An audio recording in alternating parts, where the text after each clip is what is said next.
بسم اللہ الرحمن الرحیم نحمده ونصلی علی رسولہ الکریم اما بعد السلام علیکم ورحمۃ اللہ وبرکاتہ۔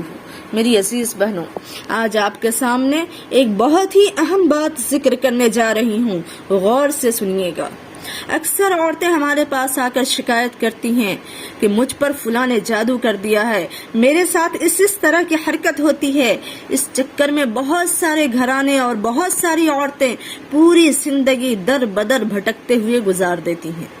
میں یہ کہنا چاہوں گی کہ جادو کیا ہوتا ہے، اس کی حقیقت کیا ہے اور کن چیزوں پہ سب سے زیادہ جادو اثر کرتا ہے، یہ آپ جان لیں۔ یہ آپ کی زندگی کی ساری پریشانیاں رفع دفع کر دیں گی۔ قرآن میں سورہ بقرہ کے آیت نمبر 102 میں اللہ نے بہت ہی خوبصورت انداز میں، بہت ہی بہترین انداز میں جادو کے بارے میں سب کچھ ذکر کر دیا ہے۔ اس آیت میں اللہ تبارک و تعالیٰ نے صاف کہہ دیا ہے کہ جادو سیکھنا، سکھانا، جادوگر کے پاس جانا، جادو کروانا، یہ تمام چیزیں حرام ہیں۔ آپ آیت سنیے، وَاتَّبَعُوا مَا تَتْلُو الشَّيَاطِينُ عَلَى مُلْكِ سُلَيْمَانَ وَمَا كَفَرَ سُلَيْمَانُ وَلَكِنَّ الشَّيَاطِينَ كَفَرُوا۔ سلیمان علیہ السلام نے کفر نہیں کیا، شیطانوں نے کفر کیا کہ وہ لوگوں کو جادو سکھاتے تھے۔ سمجھ میں آ گئی کہ جادو کرنا اور کروانا کیسا ہے، جادوگر کے پاس جانا کیسا ہے؟ آگے سنیے، آگے اللہ تبارک و تعالیٰ کہہ رہے ہیں فَيَتَعَلَّمُونَ مِنْهُ مَا يُفَرِّقُونَ بِهِ بَيْنَ الْمَرْءِ وَزَوْجِهِ وَمَا هُمْ بِضَارِّينَ بِهِ مِنْ أَحَدٍ إِلَّا بِإِذْنِ اللَّهِ۔ آگے اللہ تبارک و تعالیٰ فرما رہے ہیں کہ وہ لوگ جادو سیکھتے تھے جو میاں بیوی کے درمیان تفریق پیدا کرنا چاہتے تھے، جدائی ڈالنا چاہتے تھے۔ اس سے یہ بات پتہ چلا کہ جادو کا کثرت سے استعمال میاں بیوی کو باہم جدا کرنے کے لیے کیا جاتا ہے۔ اور آگے چلیے، اللہ کیا کہہ رہے ہیں؟ اللہ یہ کہہ رہے ہیں کہ جادوگر کسی کو نقصان ہرگز نہیں پہنچا سکتے جب تک کہ اللہ نہ چاہ لے، اللہ نہ چاہ لے۔ یعنی کوئی کتنا بھی ہمارے پیچھے پڑا ہوا ہو، لیکن اگر میرا اللہ نہ چاہے تو کوئی ہمارا بال بھی بیکا نہیں کر سکتا۔ لیکن اب یہاں پر ایک بات ہے، اہم بات، کہ اللہ نہ چاہے اس کا کیا مطلب؟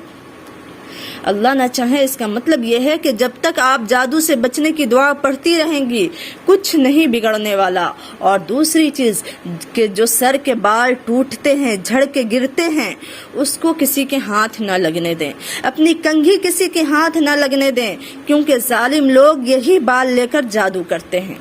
اسی لیے حکم ہے کہ عورتیں اپنے بال اور ناخون یہ سب کسی محفوظ جگہ پہ دفن کر دیں۔ حضور صلی اللہ علیہ وسلم پہ جو جادو کیا گیا تھا وہ آپ کے بال ہی مبارک تو تھے۔ آپ صلی اللہ علیہ وسلم کے بال ایک یہودی لڑکے کے ذریعے لبید بن عاصم نے منگوا لیا اور اس کو لے جا کر اس پہ جادو کر کے کسی ایک کنویں کے اندر پتھر سے داب دیا۔ یہ بہت بدبخت قسم کا جادوگر تھا۔